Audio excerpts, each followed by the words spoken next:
ನಮಸ್ಕಾರ, very good morning. ನಾನು ಹರೀಶ್ ನಾಗರಾಜು. ಇದು ನ್ಯೂಸ್ ಅಟ್ 10.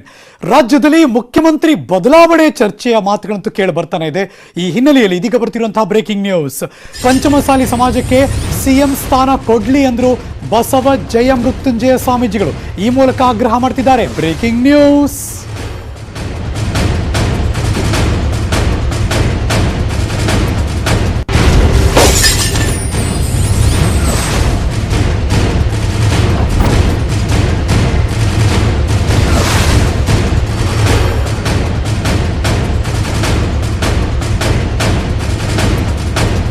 ಬಿಜೆಪಿಯ ನಾಯಕರಂತೂ ಯಾವಾಗ ಮಾತಾಡ್ಸಿದ್ರು ನಮ್ಮ ಲೀಡರ್ ಯಡಿಯೂರಪ್ಪನವರು ಇನ್ಯಾವ ಚೇಂಜ್ ಮಾತೇ ಇಲ್ಲ, ಆ ಜಾಗ ಖಾಲಿ ಇಲ್ಲ ಅಂತಾರೆ. ಮಗದೊಂದು ಕಡೆ ಮುಖ್ಯಮಂತ್ರಿಗಳ ಬದಲಾವಣೆ ವಿಚಾರ ಅವಾಗ ಗರಿಗೆ ಎದುರುತ್ತಾನೆ ಇದೆ. ಇದೀಗ ಬಸವ ಜಯ ಮೃತ್ಯುಂಜಯ ಸ್ವಾಮೀಜಿಗಳು ಆಗ್ರಹ ವ್ಯಕ್ತಪಡಿಸಿದ್ದಾರೆ. ಮುಂದಿನ ಬೆಳವಣಿಗೆಗಳ ಬಗ್ಗೆ ನಾನೇನು ಹೇಳಲ್ಲ, ಸಿಎಂ ಬದಲಾವಣೆ ಮಾಡಿದರೆ ನಮ್ಮ ಸಮಾಜಕ್ಕೆ ಆದ್ಯತೆ ಕೊಡಬೇಕು. ಉತ್ತರ ಕರ್ನಾಟಕದ ಲಿಂಗಾಯತರಿಗೆ ಆದ್ಯತೆ ಕೊಡಿ. ನಮ್ಮ ಸಮಾಜದಲ್ಲೂ ಕೂಡ ಸಿಎಂ ಸ್ಥಾನಕ್ಕೆ ಸಮರ್ಥರಿದ್ದಾರೆ ಎಂದರು ಜಯ ಮೃತ್ಯುಂಜಯ ಸ್ವಾಮೀಜಿಗಳು. ಈ ಮೂಲಕ ಆಗ್ರಹ ಮಾಡಿದ್ರು. ಬಾಗಲಕೋಟೆಯಲ್ಲಿ ಜಯ ಮೃತ್ಯುಂಜಯ ಸ್ವಾಮೀಜಿಗಳು ಈ ಹೇಳಿಕೆ ಕೊಟ್ಟಿದ್ದಾರೆ. ಬಸವ ಜಯ ಮೃತ್ಯುಂಜಯ ಸ್ವಾಮೀಜಿಯವರ ಆಗ್ರಹ ಏನಿತ್ತು ಬನ್ನಿ ಕೇಳೋಣ. ಯಡಿಯೂರಪ್ಪನವರ ಒಪ್ಪಿಗೆ ಪಡ್ಕೊಂಡು ಅವ್ರನ್ನೇನಾದರೂ ಬದಲಾವಣೆ ಮಾಡುವಂಥ ಸಂದರ್ಭ ಅವರ ಒಪ್ಪಿಗೆ ಮೇಲೆ ಬಂತಪ್ಪ ಅಂದರೆ ಉತ್ತರ ಕನ್ನಡದಲ್ಲಿ ಮಾಡ್ರಿ ಅವಕಾಶ, ಅದ ಲಿಂಗಾಯತರು ಮಾಡ್ರಿ, ನಾನು ಪಂಚಮಸಾಲಿ ಪೀಠ ಗುರುಗಳು ನಮ್ಮ ಸಮಾಜಕ್ಕೆ ಅವಕಾಶ ಕೊಡ್ರಿ ಅಂತ. ಅದು ಯಾವತ್ತು ತಿಳ್ಕೊಂತ ಬಂದೆ. ಅವ್ರ ಒಪ್ಪಿಗೆ ಮೇಲೆ ಏನಾದರೂ ಹಂಗೆ ಬಂದರೆ ನಮ್ಮ ಸಮಾಜಕ್ಕೆ ಕೊಡಲಿ, ಯಾರು ಬರಂತಾರೆ. ಯಡಿಯೂರಪ್ಪನವರ ಒಪ್ಪಿಗೆ ಪಡ್ಕೊಂಡು ಅವ್ರನ್ನೇನಾದರೂ ಬದಲಾವಣೆ ಮಾಡುವಂಥ ಸಂದರ್ಭ ಅವರ ಒಪ್ಪಿಗೆ ಮೇಲೆ ಬಂತಪ್ಪ ಅಂದರೆ ಉತ್ತರ ಕನ್ನಡದಲ್ಲಿ ಮಾಡ್ರಿ ಅವಕಾಶ, ಅದ ಲಿಂಗಾಯತರು ಮಾಡ್ರಿ, ನಾನು ಪಂಚಮಸಾಲಿ ಪೀಠ ಗುರುಗಳು ನಮ್ಮ ಸಮಾಜಕ್ಕೆ ಅವಕಾಶ ಕೊಡ್ರಿ ಅಂತ. ಅದು ಯಾವತ್ತು ತಿಳ್ಕೊಂತ ಬಂದೆ. ಅವ್ರ ಒಪ್ಪಿಗೆ ಮೇಲೆ ಏನಾದರೂ ಹಂಗೆ ಬಂದರೆ ನಮ್ಮ ಸಮಾಜಕ್ಕೆ ಕೊಡಲಿ, ಯಾರು ಬರಂತಾರೆ. ಯಡಿಯೂರಪ್ಪನವರ ಒಪ್ಪಿಗೆ ಪಡ್ಕೊಂಡು ಅವ್ರನ್ನೇನಾದರೂ ಬದಲಾವಣೆ ಮಾಡುವಂಥ ಸಂದರ್ಭ ಅವರ ಒಪ್ಪಿಗೆ ಮೇಲೆ ಬಂತಪ್ಪ ಅಂದರೆ ಉತ್ತರ ಕನ್ನಡದಲ್ಲಿ ಮಾಡ್ರಿ ಅವಕಾಶ, ಅದ ಲಿಂಗಾಯತರು ಮಾಡ್ರಿ, ನಾನು ಪಂಚಮಸಾಲಿ ಪೀಠ ಗುರುಗಳು ನಮ್ಮ ಸಮಾಜಕ್ಕೆ ಅವಕಾಶ ಕೊಡ್ರಿ ಅಂತ. ಅದು ಯಾವತ್ತು ತಿಳ್ಕೊಂತ ಬಂದೆ. ಅವ್ರ ಒಪ್ಪಿಗೆ ಮೇಲೆ ಏನಾದರೂ ಹಂಗೆ ಬಂದರೆ ಇದು ಬಾಗಲಕೋಟೆಯಲ್ಲಿ ಜಯ ಮೃತ್ಯುಂಜಯ ಸ್ವಾಮೀಜಿಗಳು ಪಂಚಮಸಾಲಿ ನಮ್ಮ ಸಮಾಜಕ್ಕೆ ಮುಂದಿನ ಮುಖ್ಯಮಂತ್ರಿಗಳು ಆಗಬೇಕು, ಉತ್ತರ ಕರ್ನಾಟಕದವರು ಆಗಬೇಕು ಅನ್ನುವ ಆಗ್ರಹವನ್ನು ಈ ಮೂಲಕ ವ್ಯಕ್ತಪಡಿಸಿದ್ದಾರೆ. ಅದು ಯಡಿಯೂರಪ್ಪನವರು ಒಪ್ಪಿಗೆ ಕೊಟ್ಟರೆ ಆ ಸ್ಥಾನ ಖಾಲಿ ಆದರೆ ಡಾಟ್ ಅಂತ ಏನಾದರೂ ಅವಕಾಶ ಬಂದರೆ, ಆ ಥರದ ವಾತಾವರಣ ಕ್ರಿಯೇಟ್ ಆದರೆ ಆಗ ಪಂಚಮಸಾಲಿಗೆ ಮುಖ್ಯಮಂತ್ರಿಗಳ ಸ್ಥಾನ ಕೊಡಲಿ ಅನ್ನುವ ಆಗ್ರಹವನ್ನು ಈ ಮೂಲಕ ಮಾಡ್ತಿದ್ದೀನಿ ಅನ್ನೋದು ಬಸವ ಜಯ ಮೃತ್ಯುಂಜಯ ಸ್ವಾಮೀಜಿಗಳ ಆಗ್ರಹ. ಇವತ್ತು ರಾಜ್ಯ ಚುನಾವಣಾ ಆಯೋಗದವರು ಪ್ರೆಸ್ ಮೀಟ್ ಕರೆದಿದ್ದಾರೆ. ಬೆಳಗ್ಗೆ 11:30ಕ್ಕೆ ಆಯೋಗದಿಂದ ಸುದ್ದಿಗೋಷ್ಠಿ ಕರೆದಿದ್ದಾರೆ. ಯಾಕೆ ಅನ್ನೋ ಕುತೂಹಲ ಇದ್ದರೆ, ಗ್ರಾಮ ಪಂಚಾಯಿತಿ ಚುನಾವಣೆಯ ಮಾತುಗಳು ಇತ್ತೀಚೆಗೆ ಕೇಳಿಬರ್ತಿರೋ ಹಿನ್ನೆಲೆಯಲ್ಲಿ ಚುನಾವಣೆಯ ದಿನಾಂಕವನ್ನು ಘೋಷಣೆ ಮಾಡುವ ಸಾಧ್ಯತೆ ಇದೆ. ಇವತ್ತು ಗ್ರಾಮ ಪಂಚಾಯಿತಿ ಚುನಾವಣಾ ದಿನಾಂಕ ಘೋಷಣೆ ನಿಗದಿ ಆದರೆ ಸಂಪುಟ ವಿಸ್ತರಣೆ ಗ್ಯಾರಂಟಿ ಮುಂದಕ್ಕೆ ಹೋಗುತ್ತೆ. Breaking news.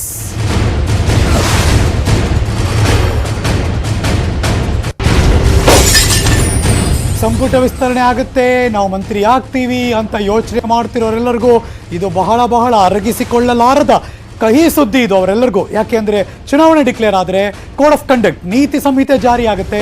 ಆವಾಗ ಬೇರೇನು ಮಾಡೋಕ್ಕೆ ಬರಲ್ಲ. ಆಟೋಮೆಟಿಕ್ಕಾಗಿ ಡಿಸೆಂಬರ್ 7ನೇ ತಾರೀಕಿಂದ ಚಳಿಗಾಲದ ಅಧಿವೇಶನ ಇದೆ, ಏನೂ ಮಾಡೋಕ್ಕೆ ಬರಲ್ಲ. ಇನ್ನೇನಿದ್ರೂ ಮುಂದಿನ ವರ್ಷ ನೋಡ್ಕೋಬೇಕು, ಸಂಕ್ರಾಂತಿ ಮುಗಿದ ಮೇಲೆ, ಯಾಕೆಂದ್ರೆ ಧನುರ್ಮಾಸ ಇದೆಲ್ಲ ಯೋಚನೆ ಮಾಡ್ತಾರೆ. ಸೊ ಅಲ್ಲಿಗೆ ಈ ಸಂಪುಟ ವಿಸ್ತರಣೆಯೋ ಪುನರಚನೆಯೋ ಅನ್ನುವ ಮಾತುಗಳು ಜನವರಿಯ ಮಧ್ಯಭಾಗದಿಂದ ನಂತರ ಯೋಚನೆ ಮಾಡಬೇಕಾದ ಸ್ಥಿತಿ ಬರಬಹುದು. ಏನಾದರೂ 11:30ಕ್ಕೆ ಚುನಾವಣಾ ಆಯೋಗದವರು ಚುನಾವಣಾ ದಿನಾಂಕವನ್ನು ನಿಗದಿ ಮಾಡಿ ಆದೇಶವನ್ನು ಹೊರಡಿಸಿದ್ದಾರೆ.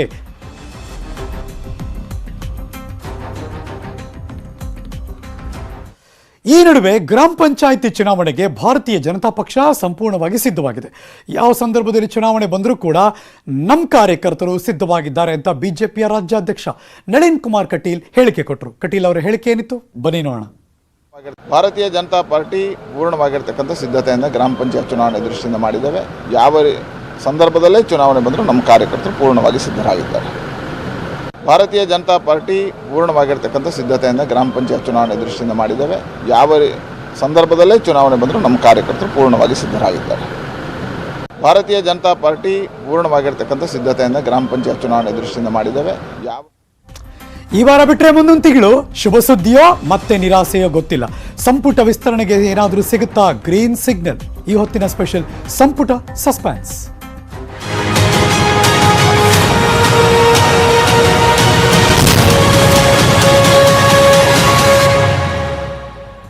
ಸಂಪುಟ ವಿಸ್ತರಣೆ 3-4 ದಿನದಲ್ಲಿ ಆಗುತ್ತೆ ನೋಡ್ತಾ ಇರಿ ಅಂತ ಹೇಳಿಕೆ ಕೊಡ್ತಿದ್ರು ಮುಖ್ಯಮಂತ್ರಿಗಳು.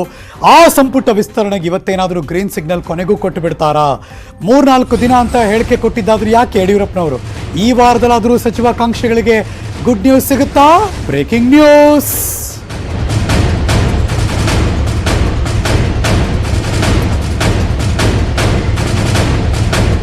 ಇದು ಬರೀ ಈ ಸಾಲುಗಳ ಮೇಲೆ ಇಲ್ಲ. ಇವತ್ತು 11:30ಕ್ಕೆ ಚುನಾವಣಾಧಿಕಾರಿಗಳು ಘೋಷಣೆ ಮಾಡೋ ದಿನಾಂಕದ ಮೇಲೂ ನಿಂತಿದೆ. ಈ ವಾರ ಸಿಗದಿದ್ದರೆ ಭಾರಿ ನಿರಾಸೆ ಗ್ಯಾರಂಟಿ. ಯಾಕೆಂದರೆ ತುಂಬ ಜನ ಕಾಯ್ತಿದ್ದಾರೆ. ಪ್ರತಿ ಸರಿ ಕರೀತಾರೆ, ನೋಡೋಣ ಅಂತಾರೆ. ಈ ಥರದ ಹೇಳಿಕೆ ಕೊಡೋ ಲೆವೆಲ್ಗೆ ಬಂದುಬಿಟ್ಟಿದಾರಲ್ಲ. ಸೊ ಅವರ ತಾಳ್ಮೆ ಅಂತೂ ಮಿತಿಮೀರ್ತಾ ಇದೆ ಆ ಮಟ್ಟಕ್ಕೆ. ಆದರೆ ಏನು ಮಾಡೋಕ್ಕೆ ಬರಲ್ಲ. ಏನಾದರೂ ಇವತ್ತು ಚುನಾವಣಾ ದಿನಾಂಕ ಅನೌನ್ಸ್ ಆದರೆ ಕೇಂದ್ರ ಸರ್ಕಾರ ಹೈಕಮಾಂಡ್ನವರು ಗ್ರೀನ್ ಸಿಗ್ನಲ್ ಕೊಡದೆ ಹೋದರೆ ಇನ್ನು ತಿಂಗಳಾಂಗಟ್ಟಲೆ ಕಾಯಲೇಬೇಕಾದ ಅನಿವಾರ್ಯತೆಗೆ ಬರ್ತಾರೆ. ಆಗ ನಾಳೆ ಬಾ ಅನ್ನುವ ಕಥೆ ಏನಿತ್ತು ಹಿಂದೆ, ಅದೇ ಥರ ಸಂಪುಟ ಕಸರತ್ತು ಜನವರಿಯಲ್ಲಿ ಆಗುವ ಸಾಧ್ಯತೆಗೆ ಹೋಗಲೇಬೇಕು. ಬೇರೆ ಇನ್ನೇನು ಆಪ್ಷನ್ ಇಲ್ಲ. ಬೈ ಎಲೆಕ್ಷನ್, ಪಂಚಾಯತಿ ಚುನಾವಣೆ ಘೋಷಣೆ ಆಗೋದ್ರೆ ಸಂಪುಟ ವಿಳಂಬ ಗ್ಯಾರಂಟಿ. ಸಂಕ್ರಾಂತಿ ಕಳೆದ ಮೇಲೆ ಹೊಸ ವರ್ಷದಲ್ಲಿ ಹೊಸ ದಿನಾಂಕ, ಹೊಸ ಗಳಿಗೆಯನ್ನು ನೋಡ್ಕೊಂಡು ಮುಂದಿನ ನಿರ್ಧಾರವನ್ನು ತೆಗೆದುಕೊಳ್ತಾರೆ.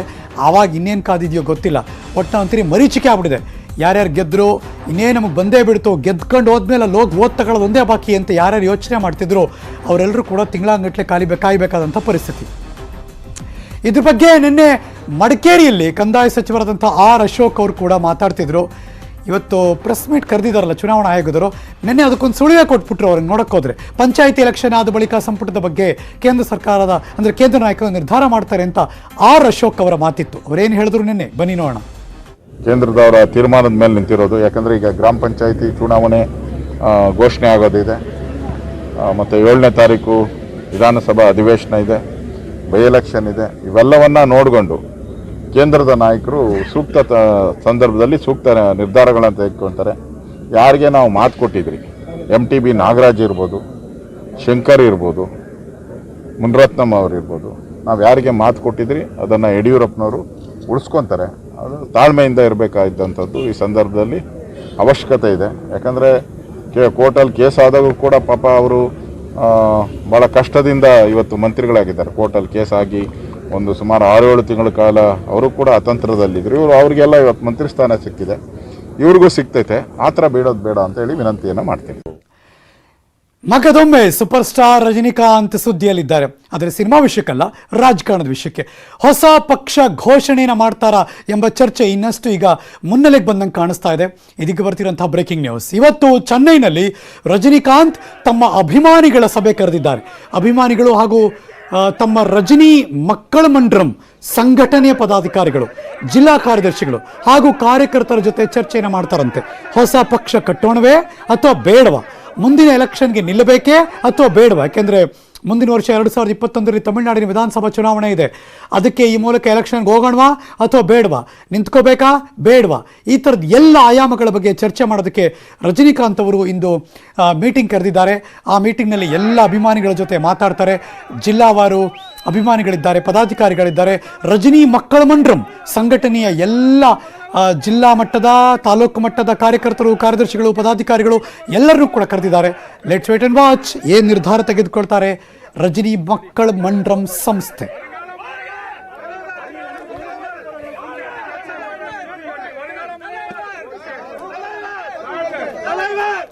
ನಮ್ಮೆಲ್ಲರಿಗೂ ಗೊತ್ತಿರೋ ಹಾಗೆ ರಾಷ್ಟ್ರದ ರಾಜಧಾನಿಯಲ್ಲಿ ರೈತರು ಪ್ರತಿಭಟನೆ ಮಾಡ್ತಿದ್ದಾರೆ. ಇವತ್ತು 5ನೇ ದಿವಸ.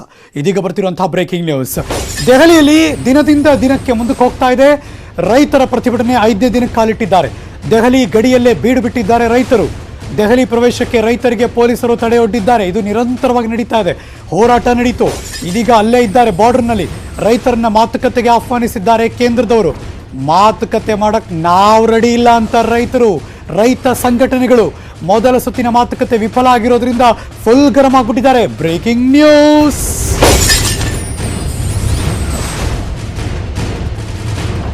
ಇವ್ರು ಸುಮ್ಮನೆ ಮಾತಾಡಕ್ ಕರೀತಾರಷ್ಟೇ, ನಮ್ಮ ಪರವಾಗಿ ಇವರೇನು ನಿಂತ್ಕೊಳ್ಳಲ್ಲ. ಮೊದಲನೇ ಸುತ್ತಿನ ಮಾತುಕತೆಯಲ್ಲಿ ಎಲ್ಲ ಟುಸ್ ಪಟಾಕಿ ಆಯಿತು. ಹಾಗಾಗಿ ಗರಂ ಆಗಿದ್ದಾರೆ ರೈತರು. ಮತ್ತೆ ಮಾತುಕತೆ ಕರೆದಿದ್ದಾರೆ, ಆದರೆ ಹೋಗಲ್ಲ, ನಾವು ಬರಲ್ಲ ಅಂತಿದ್ದಾರೆ ರೈತರು. ನೀವು ನೋಡ್ತಿರುವಂತಹ ಎಕ್ಸ್ಕ್ಲೂಸಿವ್ ದೃಶ್ಯ, ದೇಶದ ಅತಿ ದೊಡ್ಡ ನೆಟ್ವರ್ಕ್ ನ್ಯೂಸ್ 18 ಕನ್ನಡದಲ್ಲಿ ಆ ಎಕ್ಸ್ಕ್ಲೂಸಿವ್ ದೃಶ್ಯ ತೋರಿಸ್ತಾ ಇದ್ದೀವಿ. ಮಾತುಕತೆ ಒಪ್ತಾ ಇಲ್ಲ, ದೆಹಲಿ ಬಾರ್ಡರ್ನಲ್ಲಿದ್ದಾರೆ, ಒಳಗೋಗಿ ಪೊಲೀಸರು ಬಿಡ್ತಿಲ್ಲ, ಅಲ್ಲೇ ಕೂತು ಪ್ರತಿಭಟನೆ ಮುಂದುವರಿಸ್ತಾ ಇದ್ದಾರೆ. ರೈತರ ಪ್ರತಿಭಟನೆಗೆ ರಾಹುಲ್ ಗಾಂಧಿ ಬೆಂಬಲ ವ್ಯಕ್ತಪಡಿಸಿದ್ದಾರೆ. ರೈತರ ಜೊತೆ ಮೋದಿ ಮಾತಾಡಲಿ ಅಂತ ಒತ್ತಾಯ ಮಾಡ್ತಿದ್ದಾರೆ. ರೈತರ ಮೇಲಿನ ಲಾಠಿ ಚಾರ್ಜ್ಗೆ ರಾಹುಲ್ ಗಾಂಧಿ ಖಂಡನೆ ವ್ಯಕ್ತಪಡಿಸಿದ್ದಾರೆ.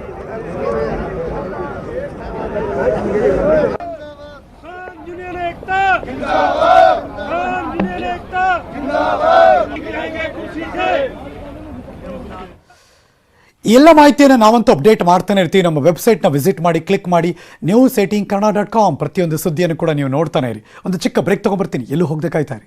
Welcome back. ಮಹಾಮಳೆಗೆ ಬೀದಿಗೆ ಬಂದಿತ್ತು ಈ ಜನರ ಬದುಕು. ತಿಂಗಳು ಕಳೀತು, ಆದರೆ ಆ ಜನರ ಬದುಕು ಹೇಗಿದೆ? ಅಕ್ಟೋಬರ್ 23ನೇ ತಾರೀಕು ಬೆಂಗಳೂರಿಗೆ ಕಂಟಕ ಎದುರಾಗಿತ್ತು. ಹೊಸಕೆರೆಹಳ್ಳಿ ಬಡಾವಣೆಗೆ ನೀರು ನುಗ್ಗಿತ್ತು. ಅಸ್ತವ್ಯಸ್ತಗೊಂಡಿದ್ದ ಜನರ ಗೋಳು ಕೇಳೋರೇ ಇಲ್ಲ ಅನ್ನೋ ಥರ. ಕೆಲವರಿಗೆ 25,000 ರೂಪಾಯಿ ಕೊಟ್ಟು ಸುಮ್ಮನಾದ್ರು BBMP ಅವರು. ಮುಂದೇನ್ ಕತೆ? ಇದೀಗ ಬರ್ತಾ ಇದೆ ಬ್ರೇಕಿಂಗ್ ನ್ಯೂಸ್. ಇಡೀ ಏರಿಯಾಗೆ ಇವಾಗ ಕ್ಯಾಮ್ರಾ ತಗೊಂಡೋಗಿ ತೋರಿಸ್ತೀವಿ. ಏರಿಯಾಗಳಲ್ಲಿ ಹಾಗೆ ಬಿದ್ದಿದೆ ಕಸದ ರಾಶಿ. ಬದುಕು ಕಟ್ಕೊಳ್ಳೋದಕ್ಕೆ ಜನರು ಹೈರಾಣಾಗೋಗಿದ್ದಾರೆ. ನ್ಯೂಸ್ 18 ಕ್ಯಾಮ್ರಾದಲ್ಲಿ ಸಂತ್ರಸ್ತರು ಅಳಲನ್ನ ತೋಡ್ಕೊಂಡಿದ್ದಾರೆ.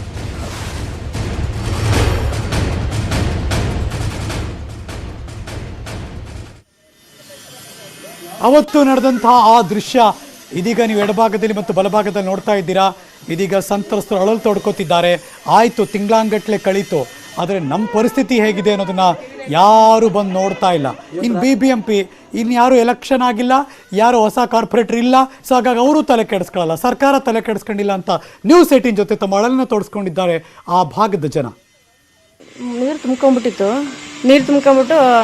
ಮಗು ಅಮ್ಮ ಇವರೆಲ್ಲ ಇವರು ಈಚೆ ಕಡೆ ಬಂದ್ಬಿಟ್ಟಿದ್ರು. ಈ ಮಗು ನಮ್ಮನೇಲೇ ಇತ್ತು, ಆಟ ಆಡ್ತಿತ್ತಲ್ಲ. ನೀರು ಸುಮಾರಾಗಿ ತುಂಬುತ್ತಲ್ಲ ಅಂದ್ಬಿಟ್ಟು ಸುಮ್ಗೆ ಇದ್ವು. ಅದು ಬಂತ ಜಾಸ್ತಿನೇ ಆಗೋಯ್ತು. ಅದೇನು ಮಾಡ್ತು, ಇವರೆಲ್ಲ ಈಚೆ ಬಂದ್ಬಿಟ್ರು. ನಮ್ಮ ಮಗು ಚಿಲ್ಕಾಕೊಂಡು ಒಳಗಡೆ ಇದ್ದೆ.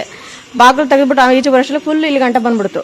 ಇಲ್ಲಿ ಗಂಟೆ ಬಂದ ತಕ್ಷಣ ಬರೋಷ್ಟರಲ್ಲಿ ಪೂರ್ತಿ ಇಲ್ಲಿಗೆ ತುಂಬ್ಕಂತು. ಆಮೇಲೆ ಒಬ್ರಿಗೊಬ್ರು ಕೈ ಹಿಡ್ಕೊಂಡು ಹೋಗಿ ಆ ನೇರದಲ್ಲಿ ಹೊಡೆದ್ಬಿಡ್ತು. ತಲೆ ತೂತಾಗ್ಬಿಟ್ಟದೆ ನೋಡಿ. ಇಲ್ಲಿ ಇನ್ನರಲ್ಲಿ ಗುರುತು ಇನ್ನೂ ಐತೆ. ಎತ್ಕೊಂಡು ಹೋಗೋಷ್ಟು ಸರಿ ಆಯ್ತು, ಬಚಾವಾಯ್ತು. ಇಲ್ಲಾಂದ್ರೆ ಅದು ಇಲ್ಲ, ನಾವೆಲ್ಲ ಕೊಚ್ಕೋಬೇಕಾಗಿರೋದು ಎಲ್ಲ ರೇಷನ್ಗೆ. ಅವತ್ತಲ್ಲೇ ಒಂದು ದೃಶ್ಯ ನೋಡ್ತಿದ್ರಿ, ಆಟೋ ಹಂಗೆ ಕೊಚ್ಕೊಂಡು ಹೋಗ್ತಾ ಇತ್ತು, ಹಿಡಿಯೋ ಪ್ರಯತ್ನ ನಡೀತಿತ್ತು ಅಂತ. ಹೊಸಕೆರೆಹಳ್ಳಿ ಆಟೋ ಕೊಚ್ಚೋಗಿತ್ತು. ಆಟೋ ಹೇಗಿದೆ, ಮಾಲೀಕ ಏನು ಹೇಳ್ತಾನೆ? ಆಟೋ ಮಾಲೀಕ ಬಸವರಾಜ್ನ ಕಣ್ಣೀರ ಕಥೆ. Breaking news. ಆಟೋ ರಿಪೇರಿ ಮಾಡಿಸ್ಕೊಂಡು ಬದುಕಟ್ಕೊಳ್ಳೋದಕ್ಕೆ ಭಾಳ ಪರದಾಟ ಪಡ್ತಿದ್ದಾರೆ ಬಸವರಾಜ್ ಅವರು. ಮನೆಯೊಳಗೂ ನೀರು ನುಗ್ಗಿ ಅನಾಹುತ ಆಯಿತು, ಆದರೂ ಕೂಡ ನಯಾ ಪೈಸಾ ಪರಿಹಾರ ಸಿಗಲಿಲ್ಲ. ಏನು ಮಾಡೋದು, ನಮ್ಮ ಜೀವನ ಹಿಂಗಾಗೋಯ್ತು ಅಂತ ಬಸವರಾಜ್ ಕಣ್ಣೀರಿಟ್ರು.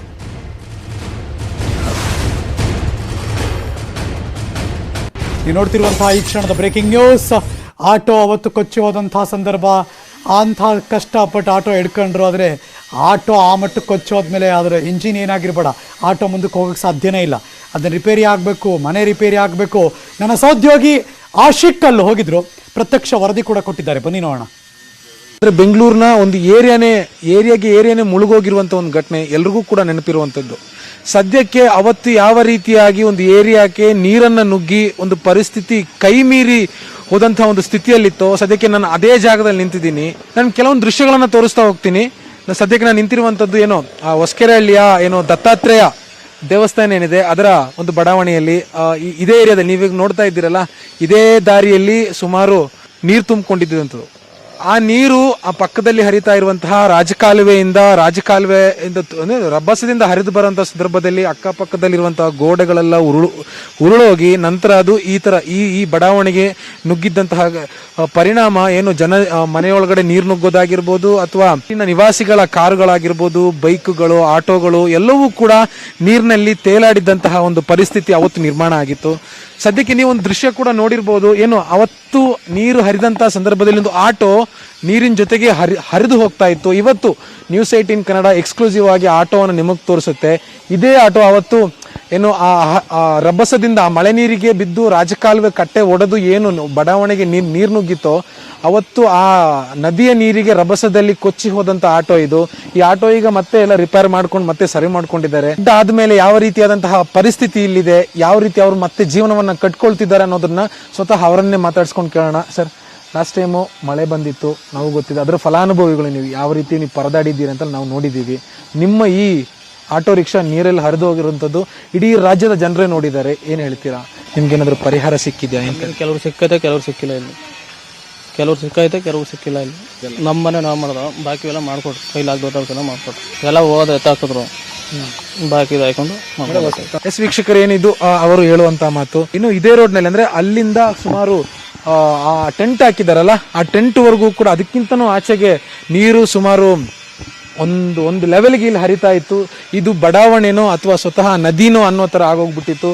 ಸದ್ಯಕ್ಕೆ ಪರಿಸ್ಥಿತಿಗಳು ಕೂಡ ಏನು ಇದನ್ನ ಸರಿ ಮಾಡುವಂತ ಕೆಲಸದಲ್ಲಿದ್ದಾರೆ. ಅಲ್ಲಿ ನಾವು ನೋಡ್ತಾ ಇರ್ಬೋದು, ಕಾಂಕ್ರೀಟ್ಗಳನ್ನ ಮತ್ತೆ ಸರಿ ಮಾಡ್ತಿದ್ದಾರೆ. ಇಲ್ಲಿನ ಪ್ರಮುಖವಾಗಿ ಆ ಮಳೆಯಿಂದ ಡ್ಯಾಮೇಜ್ ಆಗಿರುವಂತದ್ದು ಒಂದು ಮನೆ, ಇನ್ನೊಂದು ಇಲ್ಲಿದ್ದಂತಹ ರಸ್ತೆ ಕಂಪ್ಲೀಟ್ ಆಗಿ ಡಾಮರು ಸಮೇತ, ಕಾಂಕ್ರೀಟ್ ಆಗಿದ್ರೆ ಕಾಂಕ್ರೀಟ್ ಸಮೇತ ಕಿತ್ಕೊಂಡು ಹೋಗಿರುವಂತದ್ದು. ಇಲ್ಲಿನ ಜನರು ದಿನನಿತ್ಯ ಓಡಾಡೋದಕ್ಕೆ ಇಲ್ಲಿ ಪರದಾಡುವಂತ ಒಂದು ಸ್ಥಿತಿ ನಿರ್ಮಾಣ ಆಗಿರುವಂತದ್ದು. ಆದ್ರೆ BBMP ಅಧಿಕಾರಿಗಳು ಇದನ್ನ ಸರಿಯಾದ ರೀತಿಯಲ್ಲಿ ಸರಿ ಮಾಡಿಲ್ಲ ಅನ್ನೋದು ಇಲ್ಲಿನ ಜನರ ಆಕ್ರೋಶ. ಕೆಲವರಿಗೆ ಪರಿಹಾರ ಸಿಕ್ಕಿದೆ, ಕೆಲವರಿಗೂ ಪರಿಹಾರ ಸಿಕ್ಕಿಲ್ಲ. ಪರಿಹಾರ ಸಿಕ್ಕಿದ್ರು ಕೂಡ BBMP ಅಧಿಕಾರಿಗಳು ಕೊಟ್ಟಿದ್ದಂತಹ ಒಂದು ಆಶ್ವಾಸನೆ ಏನಿದೆ ಅದಕ್ಕೆ ತಕ್ಕಂತೆ ಏನು ಪರಿಹಾರ ಸಿಕ್ಕಿಲ್ಲ ಅನ್ನೋದು. ಕ್ಯಾಮರಾ ಪರ್ಸನ್ ಯೋಗೇಶ್ ಜೊತೆ ಅಶೋಕ್ ಮುಲ್ಕಿ, News18 ಕನ್ನಡ, ಬೆಂಗಳೂರು. ಎಲ್ಲ ವಿಜುವಲ್ಸ್ಗಳನ್ನ ಮತ್ತು ನ್ಯೂಸ್ಗಳನ್ನ ನಾವಂತೂ ಅಪ್ಡೇಟ್ ಮಾಡ್ತಾನೆ ಇರ್ತೀವಿ. ನೀವು ಕ್ಲಿಕ್ ಮಾಡಿ ಮಾಹಿತಿಯನ್ನು ಪಡ್ಕೊಳ್ಳಿ. ನಮ್ಮ ವೆಬ್ಸೈಟ್ ಅಡ್ರೆಸ್ news18kannada.com. ಪ್ರತಿಯೊಂದು ಸುದ್ದಿಯನ್ನು ಕೂಡ ನೋಡ್ತಾ ಇರಿ. ಒಂದು ಚಿಕ್ಕ ಬ್ರೇಕ್ ತಗೊಂಡ್ಬರ್ತೀನಿ, ಕಾಯ್ತಾ ಇರಿ.